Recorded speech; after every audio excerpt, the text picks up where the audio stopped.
grow up with the NES, PlayStation, Star Wars, cartoons, and 80s TV? Do you like to think who would win in a fight between Batman and the Master Chief?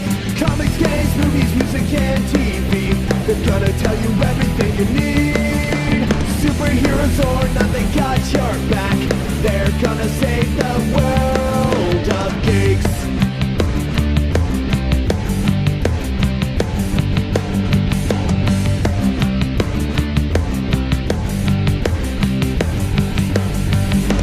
Games, movies, music, and TV, they're gonna tell you everything you need.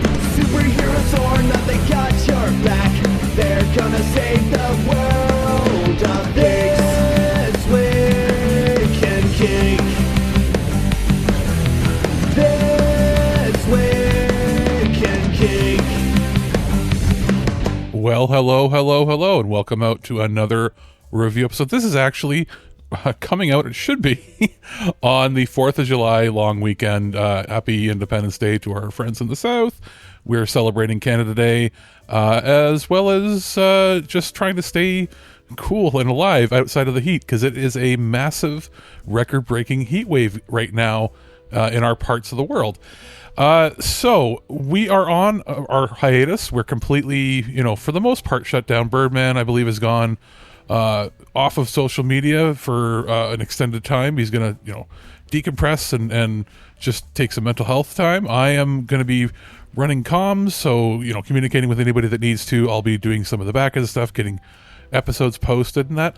But we've also had a bunch of reviews that we recorded that we're also going to compile here so that we have some stuff to come out. And just if you guys want to listen and hear about some cool products that are either just recently released or are just upcoming, some movies, some computer hardware, some games and everything. Some stuff was, for Father's Day, going into summer, gift guide stuff, just sort of a hodgepodge here. We're actually going to probably have more on another show in the following week as Birdman is working through some of his review items. So it's going to be pretty bare bones, straightforward. We'll get to all the pre-recorded reviews. A few from me, I believe that might be it. There might be some from Birdman. We'll see how I'm able to piece it all together. I'll come back at the end, let you know what's going on when it comes to content over our summer hiatus break. So take it away, I guess, me. Alex, the producer here, and I am doing a roundup of some of the movies that we've received from the Criterion Collection and Janet's Contemporaries. We're going to be doing a few of these over the course of the summer, just instead of individual reviews, as we're not having major shows released throughout the live Mondays that we usually do. We are going to have just roundups of collections from the same publishers, just so that they don't get too untimely when it comes to reviews. So what we've been sent most recently from the Criterion Collection and Janus Films is All We Imagine as Light, The Wiz, and Sorcerer. Now, interestingly enough, I have not seen, or I had not seen Sorcerer before, but I'd heard about it. The Wiz, I had seen bits and pieces of before, and All We Imagine as Light is a new contemporary movie, so obviously I hadn't had a chance to see it, because I think it went to limited run in theaters for art house theater screenings, and that's about it. But the movie's from 2024. It's a couple hours long, surround sound. It's in Malaysian with Hindi and some Marathi with English subtitles, which it's necessary. And it's in the 1:66 to 1 aspect ratio. So actually, I think that's closer to the widescreen that British cinema used back in the day. But it is a feature film debut from the director. I just don't want to mess up their name. Payal Kapadia. It is. I don't know how I want to describe it. I don't want to spoil anything in particular with it. But it's about 3 different women working at the same hospital. And they all have their own personal struggles. And it's dealing with life as India is modernizing. And it's a slice of life and a real picture into a very realistic world and a different culture than what I'm used to. I thought the performances were quite good. Cinematography was good. It had a very grounded feel to it, and I recommend it for people that like it. like indie world cinema. It's not going to be for absolutely everybody, but if it's something that, you know, piques your interest, I would definitely say it's worth it. It's got a good transfer, pretty much as best as you can expect from it. It has a Meet the Filmmakers feature on here as well as a trailer. A little more bare bones, but that's usually what you see from the Janus contemporaries. But moving on, we have The Wiz, which is a 4K Blu-ray combo disc. Sorry, combo disc edition. And so you have a Blu-ray, you have a 4K disc. This movie is, I think, pretty infamous, or famous, infamous, however you want to frame it yourself. But this is the Diana Ross movie, the sort of based on The Wizard of Oz, and you know, also has Michael Jackson, Nipsey Russell, Ted Ross, Mabel King, and Richard Pryor. Probably one of the big cult classics that people have heard about from the late 70s. I had only seen bits and pieces, I think, on television, but it's the Wonderful Wizard of Oz, you know, brought to life in like a reimagining in, I don't want to say blaxploitation, but it's like that era of entertainment with, you know, a lot of, you know, cues to that late 70s film movement. What's interesting here is obviously all of the celebrities and singers and artists that are involved in it, and I thoroughly enjoyed it. It's a lot longer than I was expecting. It's over 2 hours long. I did not expect it to be you know, that length, and every time I had seen bits and pieces of it previously, it looked every bit of its age. But I can say here there's been a pretty substantial restoration here now. There's a completely new 4K digital restoration, as I mentioned. It's approved by the producer, as well as a Dolby Atmos soundtrack, which sounds phenomenal considering the age of the film. There is the 4K disc is in Dolby Vision HDR. It's been tone mapped fully for that, and then the Blu-ray is like the standard Blu-ray with special features. So the main movie the main disc is just the movie itself, but all the special features are on the Blu-rays, which has new audio commentaries. There are archival interviews from previous releases in the past, a trailer, English subtitles, and the video essay included, which was pretty informative as well. It is region A for the Blu-ray, but of course the actual 4K disc is region free worldwide. So if you're somebody who's going to import it, you're collecting internationally, you want to make sure that at least for the Blu-ray player, that you have a region free player. But as far as the 4K disc, it'll work in anything. So if you have any 4K Blu-ray player or a PlayStation 5 or an Xbox Series X or an Xbox One S or One X, you'll be able to play the 4K disc no matter where you live. And I thoroughly enjoyed it, more than I was expecting. So just know that if you're somebody who's been a fan of it in the past, it's a pretty substantial upgrade in terms of visual and audio presentation. And the final release here that we're going to be talking about is 1977's Sorcerer from William Friedkin. This is one that I had never seen before, had wanted to see for such a long time. Big fan of his movies. Obviously, people know him as, you know, from the French Connection, from The Exorcist, for me, To Live and Die in LA, and a bunch of other movies that he was involved in.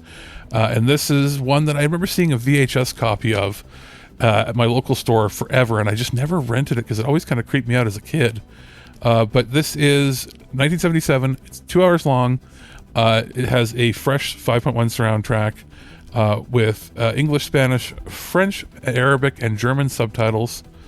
English subtitles. Sorry, it has... I don't want to mess this up because I made sure that I double checked. All of those languages I mentioned have actual audio. And then there's English subtitles as well you can add. It is in scope or matte 1.85 to 1 aspect ratio. This is a very interesting psychological thriller. It's a little more thriller scary than it is horror scary, because I always thought it was a full-blown horror, but it is not. Basically, there's a remote Latin American village. 4 different fugitives, like a guy is from New Jersey. He's a gangster, played by Roy Scheider. a Mexican assassin, and a French business guy, what was the actor's name? Bruno something, and an Arab terrorist.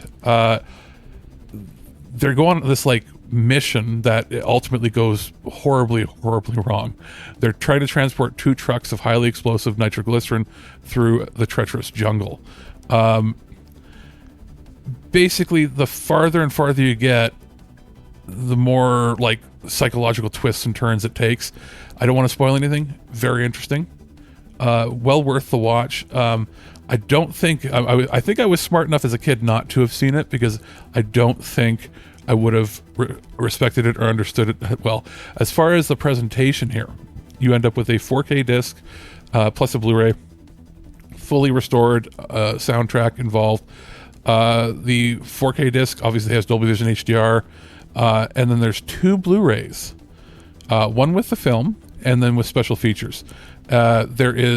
Features are like Freakin' Uncut, which is a documentary about the making of. There is new conversations with some filmmakers for it. There is some archival features that you've seen on previous releases.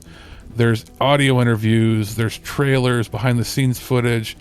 There's a pretty lengthy essay. Comes in a cardboard slip box. Very well produced presentation, and not exactly what I was expecting, but it's a pretty good movie. So if you're a collector of real and freaking movies, this is a good upgrade. Our friends over at Be Quiet sent a couple of keyboards for us to check out. Their newest keyboards in the dark mount, as well as the light mount line that they have. Right now, for this particular review, we're going to be talking about the dark mount. Now, they come in 2 different versions. There is the tactile and the linear. That has to do with how, when you press it, what it is. There's the tactile is more of an actuation point where when you feel it, you can feel it go like click, even if it doesn't make a sound in this case. And then they have the linear, which would be like you just press it down and it doesn't have the tactile feeling of it. But outside of those, the build is going to be the exact same. So I'm just going to mention it, as an agnostic thing between them.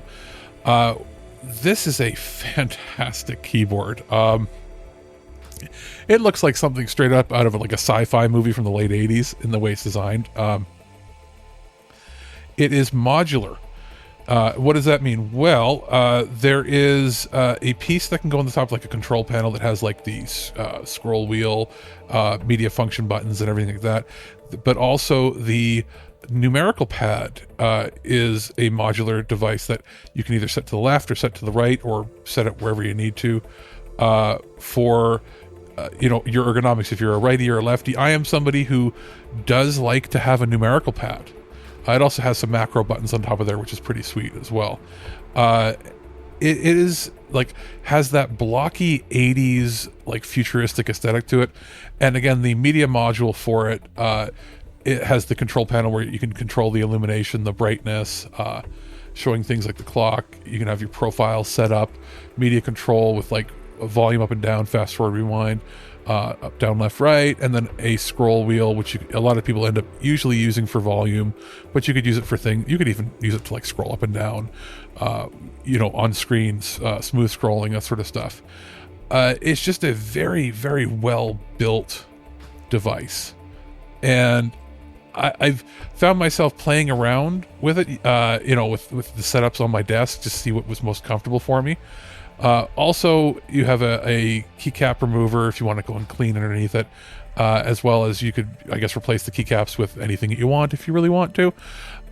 It has 8 customizable digital display keys, which means that you can change what those keys are. That's on the numerical pad at the top, those macro buttons where you can make it, shortcut buttons for whatever you want. You can change the icons for it. It's all factory lubricated mechanical keys, so you don't have to, like some high-end keyboards, you can you have to do it yourself. But it's all there. It's all well done. It's at the same build quality that we know Be Quiet to have been. We've covered a bunch of their stuff now for the last year, and it's been pretty sweet. There's 3 layers of soundproofing with the silicone and foam for extra silent keystrokes, which is always good. I'm somebody, in some ways, I do like the ka-chunk of the old, like, 80s and 90s keyboards, but this gives you the feel of that without the sound annoying everybody else around you. There is high quality PBT double shot keycaps with translucent legends that will never fade or wear off. That's I guess what they're advertising as. Per key illumination, customizable ARGB lighting. There's hot swappable 5-pin MX style switches for it. You can completely customize your dark mount with IO Center software. That's what lets you mess around with everything. Now, interestingly enough, how it works when you're making the it right-handed or left-handed, I'm saying, for the numerical pad, is when you it connects to the keyboard, it detaches, and then you basically flip a switch and it pulls the connector to the other side. And then when it comes to the media control dock thing on the top, that's just sort of can go from the left or right hand side of the top of the keyboard. It's pretty ingenious the way that they've designed the modularity of it here. As far as, lighting goes, it does, pretty good glow effects. That seems to be something people, not me, but a lot of people love. I'm not a huge fan, except if I'm typing in like a dark room. I do like having some illumination, but I do like that it's fully customizable and it's pretty straightforward, not too difficult to use, solid build quality. I'm really impressed with it, and it's become, I guess, my mainstream. Like when I'm doing all my editing, this is what I'm using right now.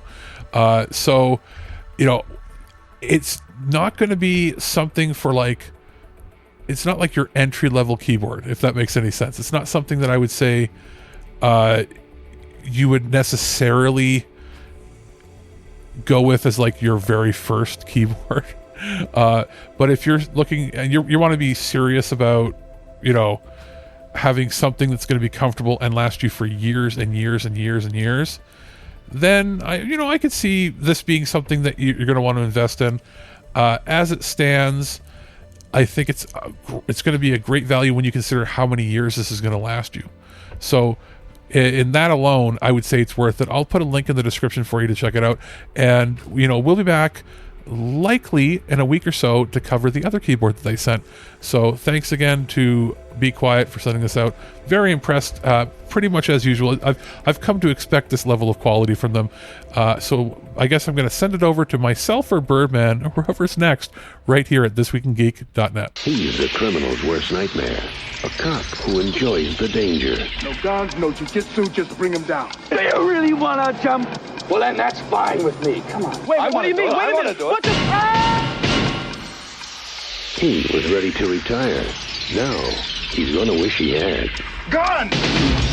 Oh! Raj, meet your new partner. New partner? Too old for this. Hey guys, this is Mike the Birdman here. I'm here to talk to you about something really cool we got from our friends over at Warner Brothers Home Entertainment. I'm talking about the 4K Ultra HD with a digital code of the 80s classic Lethal Weapon. This is the theatrical and the director's cut.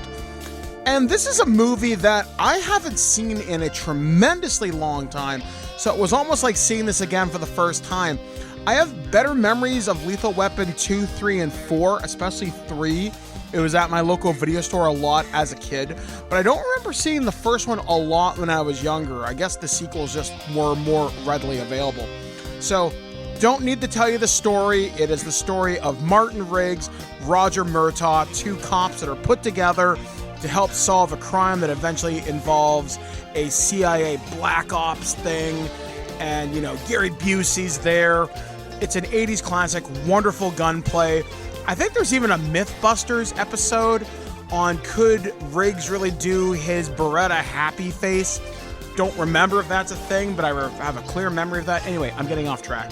The movie, It's fantastic. It's a classic for a reason. I primarily went with the director's cut because that's something that I know I haven't seen, but I thoroughly enjoyed it. And the movie looks great. Like, it sounds amazing. And I'm watching this on an Xbox Series X on an Amazon Fire TV with the 5.1 surround sound system. Blacks are nice and deep. Picture quality is really crisp. I'd say the audio is mixed a little weird because I did have to constantly ride the audio for dialogue scenes, and gunshots were tremendously loud. But they did sound amazing. It's kind of too bad I don't live in a house where I could crank this thing up to like 11 just to see how things would really sound.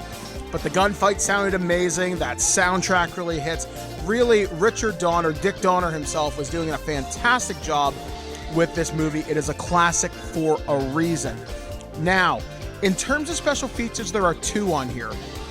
One is kind of a remembrance of Dick Donner, who passed away, and one just kind of talks about the legacy of Lethal Weapon, such as it is. I wish there was a little bit more on here.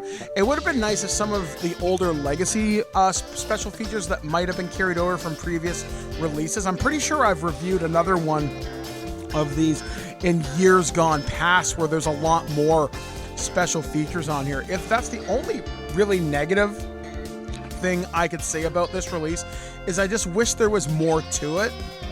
But if you're picking this up as a pure visual upgrade, it's fantastic. Now, I'm really hoping Warner Brothers will do a box set that has all four of them in 4K. So I might say maybe wait on this one to see if a 4K box set will come down the pipeline at some point.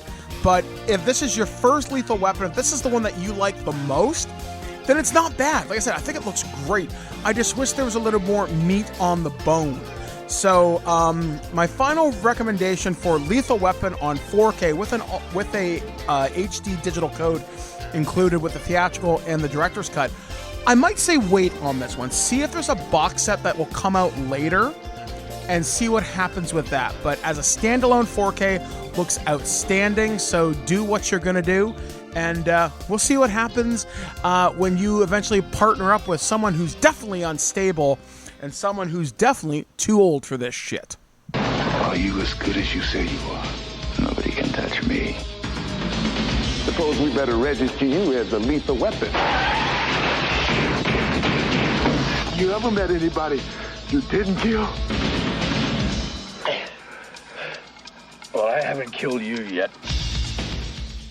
Our friends at Kensington had sent over some items for us to consider for Father's Day gifts. We talked about that previously on the show when we discussed the trackpad, trackball. We also talked previously, actually a couple times we've reviewed and talked about the mouse that they sent over, which was a pretty cool, the My 430 EQ rechargeable mouse, which as much as it was a Father's Day gift, I believe I mentioned that we ended up using it for giving it to my mom. She ended up needing it more, so it was a late Mother's Day, Father's Day, but it's again good gift ideas when it came to stuff for working from home, businessy, no frills, just works, get her done type products. Great for dad. Now, so in particular, we also talked about the Slim Blade trackball, which is sort of a traditional trackball mouse, which can be used to save a lot of space, especially if you're not somebody who is using a ton of precise artwork stuff. But if you're somebody like my father, who just needs something stationary that he can move around just to navigate websites and that's the sort of thing he would use. But what we're focusing on here for this review, and this, I'll put links to those two in the description again, just as an extra, because we're going to be including this particular review in one of our summer break discussions, as well as gift ideas that you might need for over the summer, but also looking forward into thinking about back to school, because before you know it, it's going to creep up on you. And that is the Kensington SD 1700p USB-C dual 4K portable dock with Qi charging. Now, this I've had a chance to play around with and use for the last couple of weeks, and I can say it's one of the more impressive charger / portable docks that I've used in quite some time. And I know that there's like lots of options out there for people you can use that are all, you know, they all advertise sort of the same stuff. Well, in this case, I wanted to see something that was a little different, and you don't see that many that have wireless charging built in. And this has sort of a pad for it. You can't really mistake where you're going to place the charge or where you're going to place your phone. And I used it to charge up my phone multiple times. But on the top, it has almost like a fabric-y material, and it just has a sort of a more premium feel and finish. It's got some weight to it as well. Built in, you have a couple HDMI ports out. You also have Ethernet port on the back. You have a 2 USB A-type ports that support the 10 gigabit, as well as a 10 gigabit USB-C port on there. There is an option for switching it into dock mode or into power delivery mode. And it's actually pretty straightforward. It has a built-in cable that when you're not using it, you can actually just put it in this. It has like a little spot just to store the cable itself so that the cable and ports don't get dirty. Now, it's pretty straightforward. It does do Qi charging up to, I think it's 10 watts. Yep, 10 watts on here. So it's not the fastest I've seen out there, but it's pretty good because sometimes I've seen them like 5 or 8. So having 10 is a pretty standard thing to do, and it's good to have that. And the fact that it does have dual 4K HDMI 2.0 ports on it, it's pretty good. Now it has up to 100 watts of pass-through charging if you want to do the pass-through option on here. And then 10 gigabit transfer speeds. As far as what other devices does this work on, I did plug it into the Nintendo Switch 2 just to see what I would get out of it. And interestingly enough, in doing that, the Ethernet port worked, but it only worked at 100 megabit transfer rates, which is slower than what's built into the Switch 2. But just the fact that it works shows that it's more of a universal thing. You're not going to need like special drivers for anything. It's really rather nice. It's not overly heavy, but it does have some weight to it, so it's built quite well. I actually, full disclosure, I dropped it once, and I dropped it from like 4 feet up, and I went, oh my god, and it just sort of dinged against the ground, and I was like, oh, it's actually pretty well built there. I don't have to worry about it too much. But yeah, it does what it says. I do like that this is becoming a more of a standard thing, having wireless charging built into these bricks so that you can either just have it as a pass-through thing for power delivery to a laptop or whatever, but also you could just place down your wireless device on top of it, or wireless charging phone device on there, and it works just fine. Solid. I do think it's worth checking out. Previously we talked about Father's Day gifts for yourself for the summer break, as well as something to consider for back to school, because it's a device that can double up as a charger, double up as this and that. So anything that makes it so you can use less cables and have less wall bricks around you when you go around is better in my books. So it's definitely worth considering. We'll put links in the description below for you if you want to check out any of these products. It's time for another summer movie roundup. We've got sort of an eclectic mix here of movies that we've been sent for review over the last week or so. And these are going to be included in this little roundup here as one of our summer break review shows. And I've got a couple releases from 88 Films. We've been covering their stuff recently, as well as a release from MVD and from Mill Creek. So let's jump right in. First, from Mill Creek, we have Rad, the Collector's Edition. Now, we have reviewed the previous release that they did for Rad, which came in a steelbook. This is what they're calling their new Collector's Edition. It is in a standard Blu-ray case with a cardboard slip cover. And what makes it the Collector's Edition? Well, now it includes the feature-length A Rad documentary, which is a new documentary that came out. Oh, I'm trying to think of where it might have streamed. It's probably something through a partnership with Mill Creek, but I remember seeing it on advertised on a few different sites. So I think it's going to depend on what country you're in as to where it comes from. But basically, you get the same quality disc that they released for Rad in the past, which was a wildly fun and weird movie. I just remember sitting there with my hands up going, what the F is going on with some of this? But So if you want to listen to the review for that, you can go back into our archives and look. Just know it's the same release there, but the big thing here that they've done is they've included the new documentary, which and also the other features that are on the disc here. You have Against the Odds, Bill Allen on Rad, Ace in the Hole, Hal Needham in the 80s, Breaking the Ice, Rad Q&A session, archival video interviews with the cast crew, original behind-the-scenes features, Break the Ice music video, plus the full-length documentary is included as well. So that in itself is, making it more of a complete edition, and it is fascinating. That documentary is actually pretty good. So is it going to be worth double dipping if you have the Steelbook? If you have the Steelbook edition, no.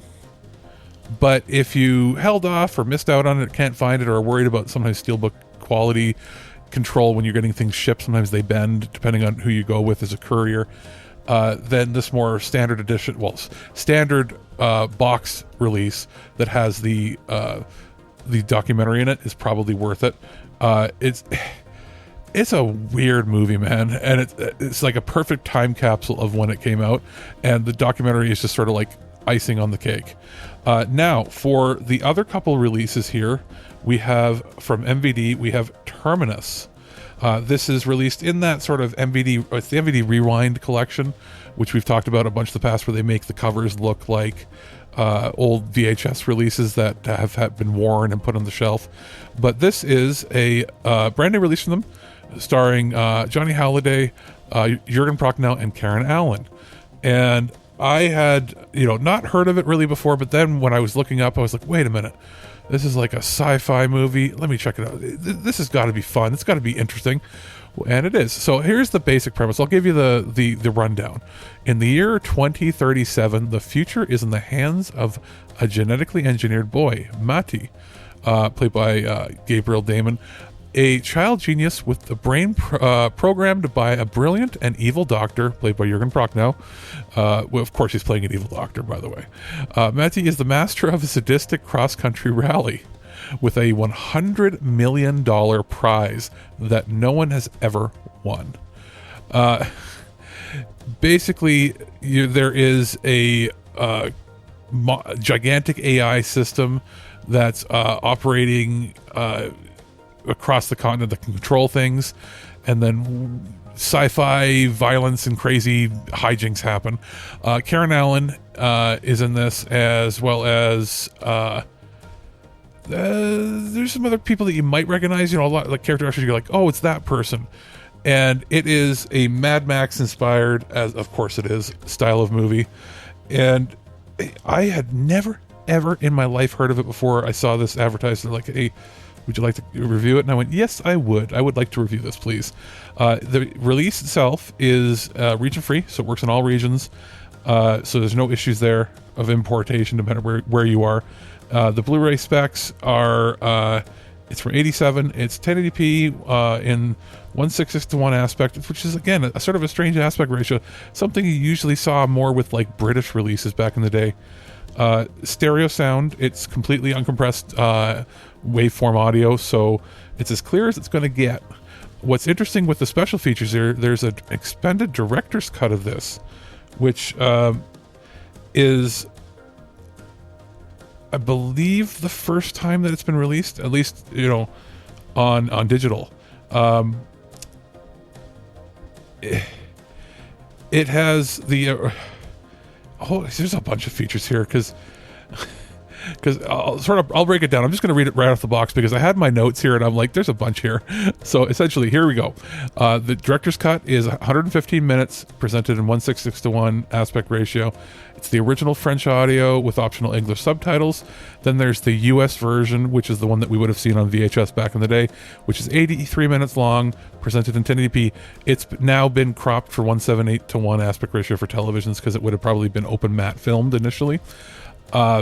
And it has the English 2.0 track with optional English subtitles. So there is no English for the director's cut version, but it's weird. I ended up watching the US version first and watching the director's cut.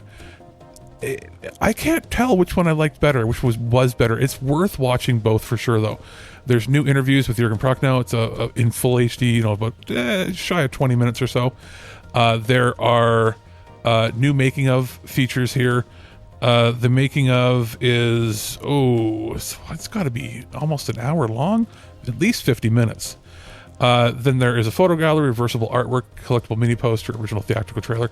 There's a fair bit included here, and it's definitely worth it. If you're an 80s movie fan, sci-fi fan, it's one that I think probably went under people's radar for many, many years. So it is definitely worth it. And then the last thing we're going to talk about here are a couple of releases from 88 Films. We've covered a bunch of their Shaw Brothers releases, and we've got a new one here, which is The Lady is the Boss. Now, I have heard of this one, but I hadn't seen it before. It's presented in CinemaScope 235:1, so it's full scope, Cantonese, obviously mono, but it's a mono track, but it is very clear because it is uncompressed. It's a comedy. It's basically about an Americanized young woman, they say, that returns to Hong Kong to visit martial arts school founded by her father. Basically, not everybody takes kindly to that, and she has to kick some butt. And that's pretty much that's what I could say. It is the first time that this has been available on Blu-ray in the West. As far as special features, it has a slipcase cover. There's a double-sided fold-out poster, a full HD transfer from the original negatives, which you don't always get from the Shaw Brothers releases. And it also has audio commentaries, stills gallery, all that fun stuff. And again, there isn't like an English dub on here, but it's easy enough to clearly hear the audio. It's as best as you're going to get, and it has clear and easy to read subtitles. I've thoroughly enjoyed it. And the final film here is another 88 Films release. This is one of those more limited edition ones that they put out. This one is Detonation Violence Riders. This has one of the ones that has a numbered slip cover booklet. There's booklet notes. It's in the 2.35:1 aspect ratio. Original mono audio. It's got new English subtitles completely for it. Audio commentaries are included, as well as theatrical trailers, newly commissioned artwork. And this one is it's a motorcycle gang movie. That's the best way to put it. Just a Japanese gang bicycle gang movie. And it's you know what?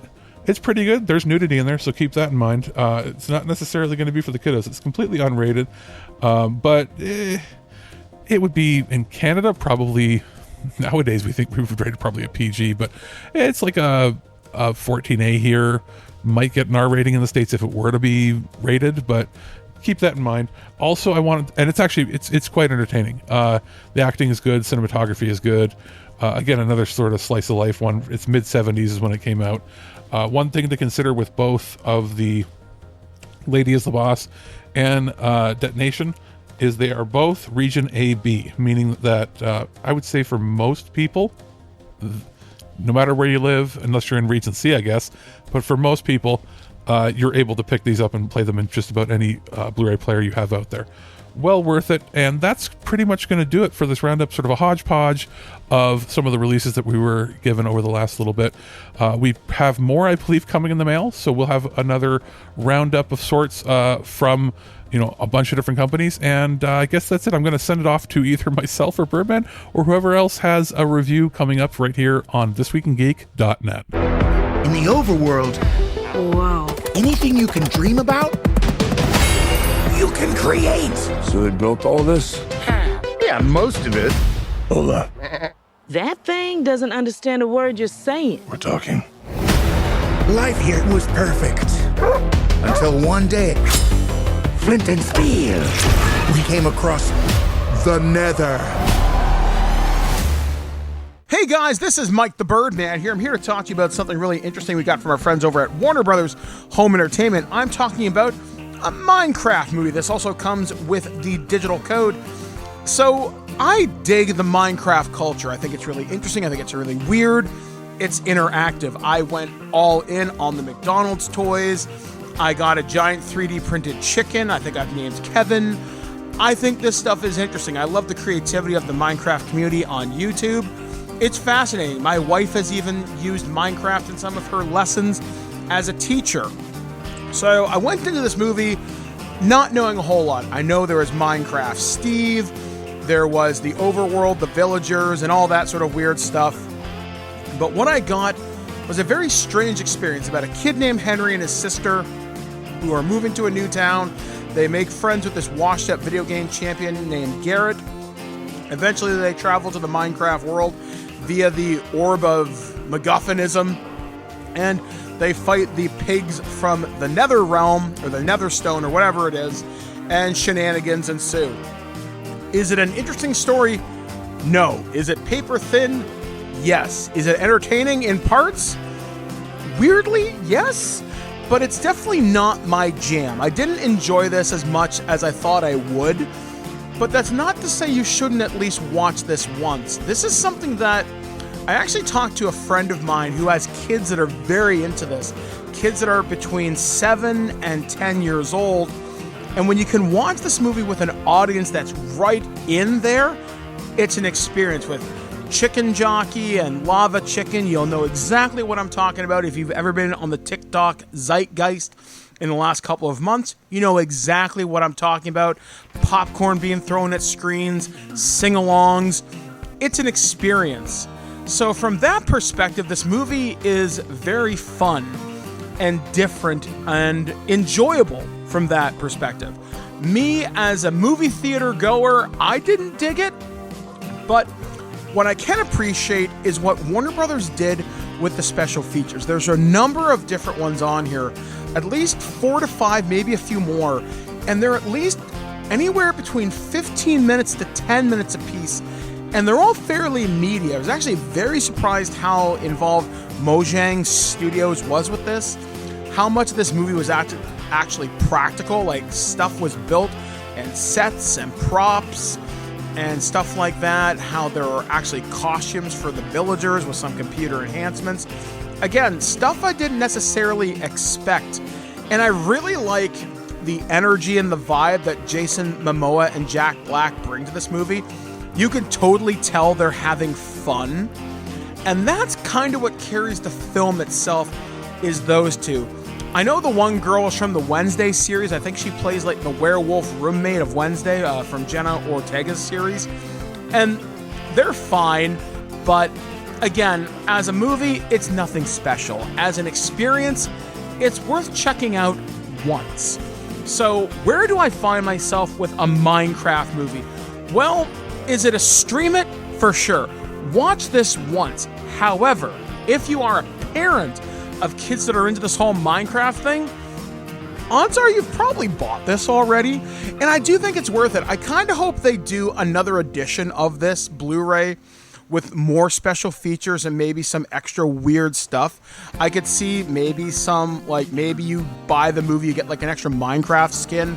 I know Razer, some of the products we review on there, they give you like extra Minecraft stuff. I'm actually using a Minecraft keyboard and a Minecraft mouse right now. So what does that tell you?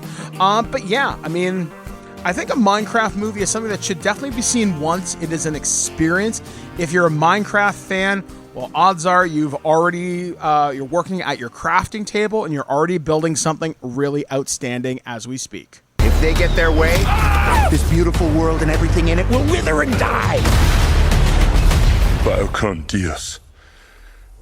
It means goodbye, brother. No, it doesn't. Don't look at her. It does.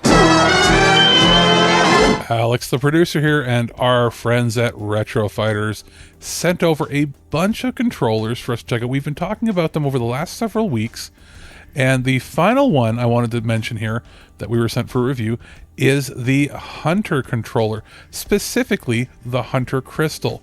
This is a limited edition under their Retro Limited series controller that is for the original Xbox, as well as Nintendo Switch and PC.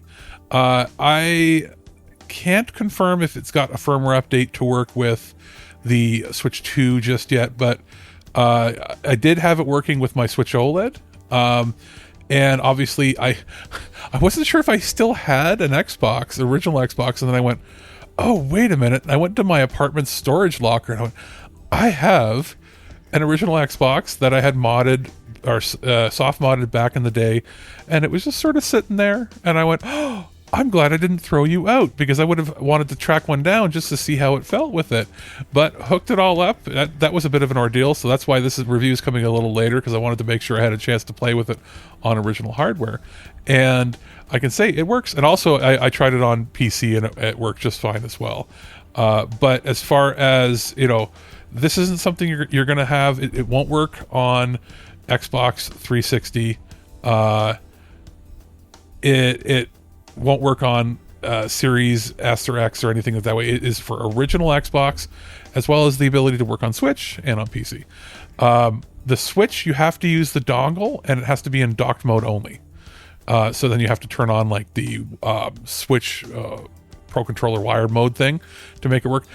While it works there, I wouldn't necessarily say that that's the ideal situation for it. There are plenty of better options. It's a nice to have, but the fact of the matter is, the big thing here is the build quality is super high quality. It just feels so good. And it's like the ultimate original Xbox controller for the modern era, wireless, with all the buttons in the right places, the right sizes, the right ergonomics, the feel. And then, of course, it has that sort of early 2000s see-through crystal color. It just looks like it was thrown at me from the past with modern Bluetooth, with modern battery. And that is what it is. The ultimate controller for the original Xbox. And it's the same color as, I think there was that crystal limited edition Xbox that came out way back. But yeah, so what you get here is a modern controller layout and feel, very similar in size and feel to the Series X controllers. But what you have, if you look at it, is the button layout is what you would normally see, but it has the white and black buttons that were exclusive sort of on the original Xbox. So it's all mapped the right way for it. Obviously, it has a connector that you plug into the front of your Xbox to have it work, and it works with 2.4 wireless technology. Sorry, it's not Bluetooth. That's right. It's 2.4 gigahertz wireless technology, and that's why you have to have the dongle plugged into the Switch when you use it in the Switch. I wanted to correct myself there. And it has Hall effect analog sticks, no drift, precision Hall effect triggers. It is available to use with rumble built in. The D-pad's pretty good. I would say it feels better than the original. That's for sure. Setting it up is pretty straightforward. No problems there. It says wireless range of over 30 feet. You're not likely to be playing that far away. I'm about 10 feet, depending on what part of the room I'm in. And no problems there at all. It says about 10 plus hours on a single charge. Yeah, I was getting about 9. Maybe, depending on if you're using a lot of rumble or not. USB-C charging port, which is great. And I'll say this, there's firmware is updatable, but there isn't a new firmware update, because basically anything with this controller that shipped in the last, since this controller's come out, there hasn't been a firmware update. I'll say that. It's already at the most most up-to-date version. But as with their other controllers, as soon as a new firmware update does become available, they'll throw it on their website for you to update, and it's usually pretty straightforward. I'm very happy with it. It might be sold out by the time, because it's limited, it might be sold out by the time that you hear this, but I'll put a link in the description to go check it out. And they also have other controllers in that line, the Hunter, that isn't the limited edition. It comes in like a green color. I'm sure that you could probably still buy that as well. And hopefully they put out more colors like this and more in this line, because I was very impressed with this, and pretty much very impressed with everything else that they've put out that we had a chance to check out. Hopefully we're able to check out and review more, because they are by far right now my favorite third-party controller company. They've surpassed all my expectations, and I can't recommend them enough. Check them out if you're looking for a controller for your original hardware, and in the most cases they also work on PC or a Switch or something. But if you're looking for a modern controller to work on your original gaming hardware, if you're a collector getting into it, this is definitely the way to go. I would recommend pretty much all of the Retro Fighters controllers. Alex, the producer here, and we are in our summer break. and I just wanted to talk about some of the smaller indie titles, some other games that sort of, a hodgepodge of what I've been playing for review, give some first impressions, as it's been a blur with the Summer Game Fest, then the Switch 2 launch, then us having some health things, and then getting all of our programming ready. So we haven't had a chance to really dive in deep into some of the games that have been out. We're catching up now quite well, but there were a few games from smaller indie titles that I did want to make sure that I mentioned that I've had a blast playing through. The first is Ruffy and the Riverside. Ruffy and the Riverside. This is available on multiple platforms. It's available on the Switch. It's available on PC. We've had a code for each. We're checking them out. This was something we talked about, probably about a year ago.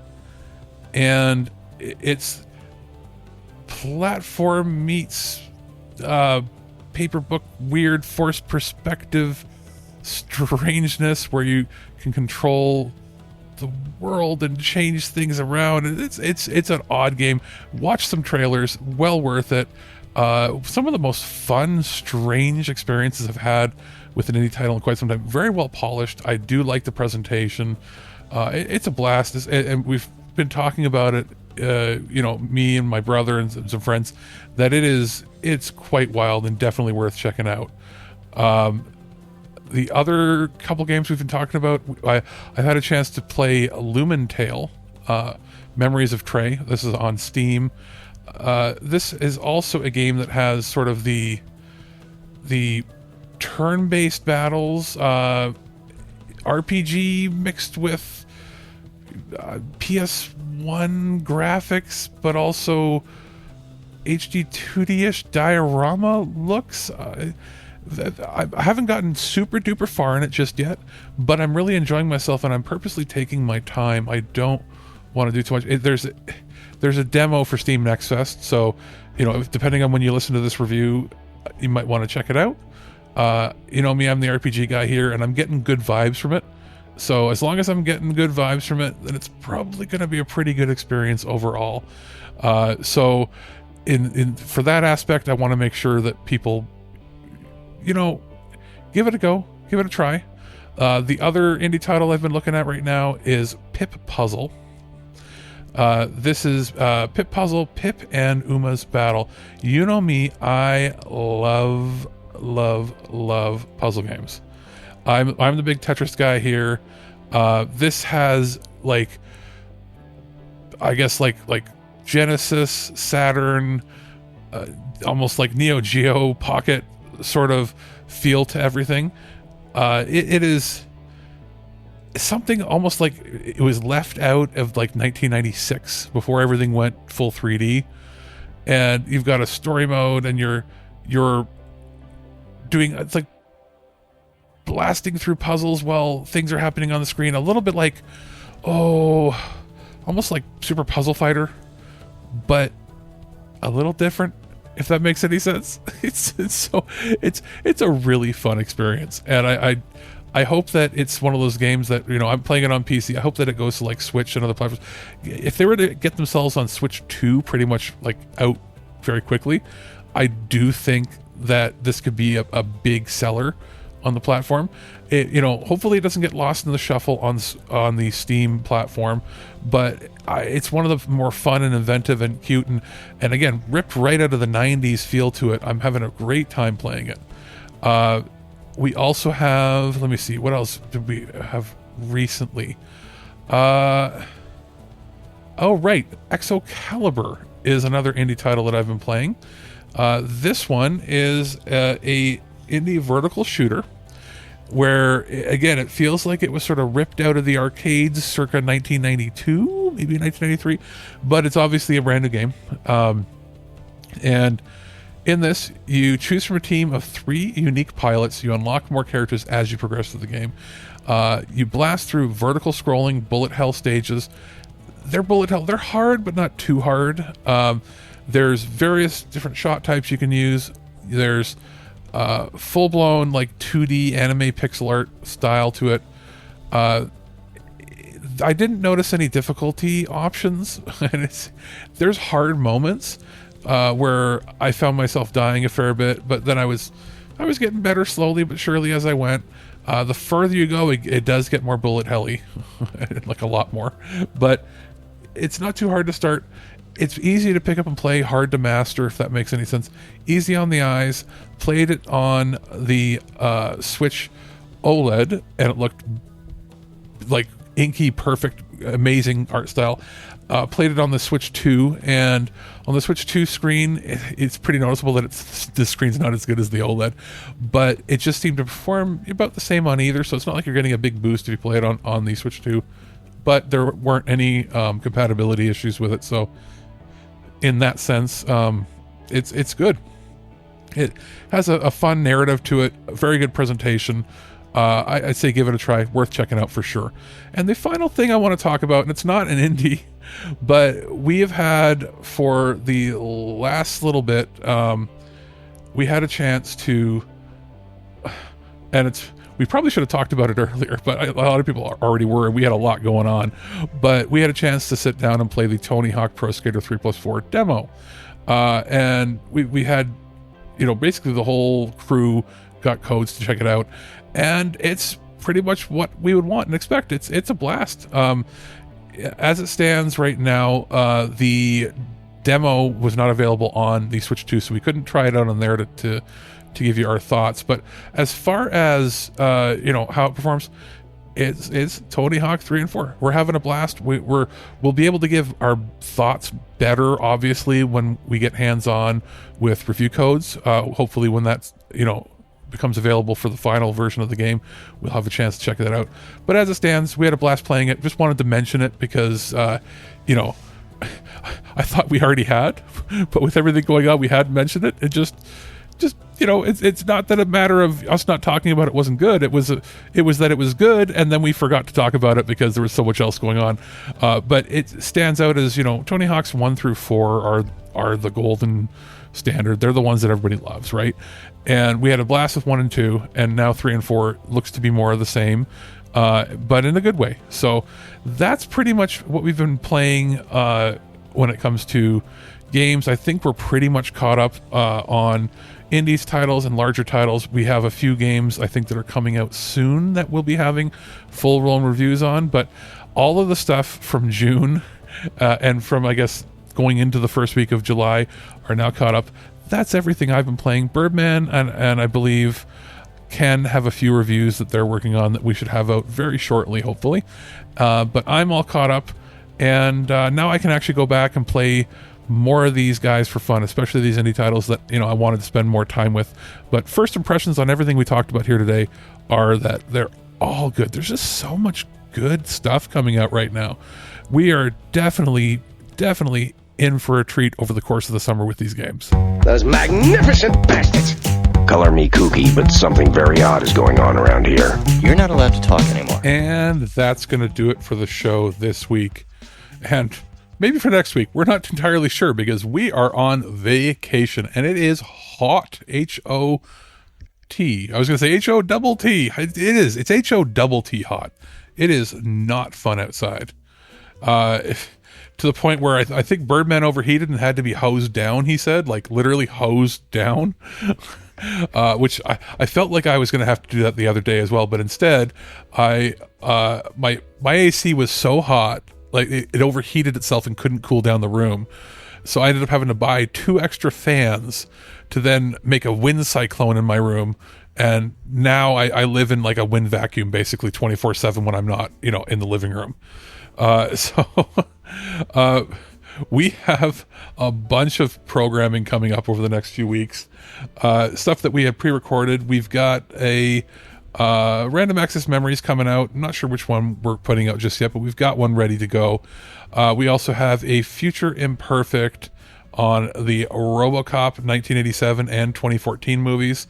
That'll be coming up real soon. I am actually in the process this week of editing and scheduling the next big batch of Earth versus Soup. So I don't even know what we have coming up next. I just know that I've got a bunch I'm going to be editing, but those will be coming every single Thursday, as always. We might end up doing 2 a week if there's a special reason to do so. But for the most part, every Thursday we've got that coming. We've got a couple episodes of this coming, of Twig Random Access Memories, a RoboCop special, and we've got, what else? Coming up soon-ish. Well, coming up in a couple of weeks, we have the Sunday Funnies special on the Fantastic Four, leading into when that movie releases. And we've got a few other things in the works that we're planning to record when it's not quite so hot and death outside. But that's it right now. We've got a bunch of movies and games and stuff coming as well. So we'll have special episodes as we need to. But we are still in our summer break. We're going to be back. I think the goal is either Labor Day weekend or maybe the week after. It all depends on how we're all feeling and what the weather is like, and if we're all scorched to death in the blazing, post-apocalyptic summer. We'll see what happens. But that's going to do it for us right here this week, and maybe for next week, right here at ThisWeekInGeek.net.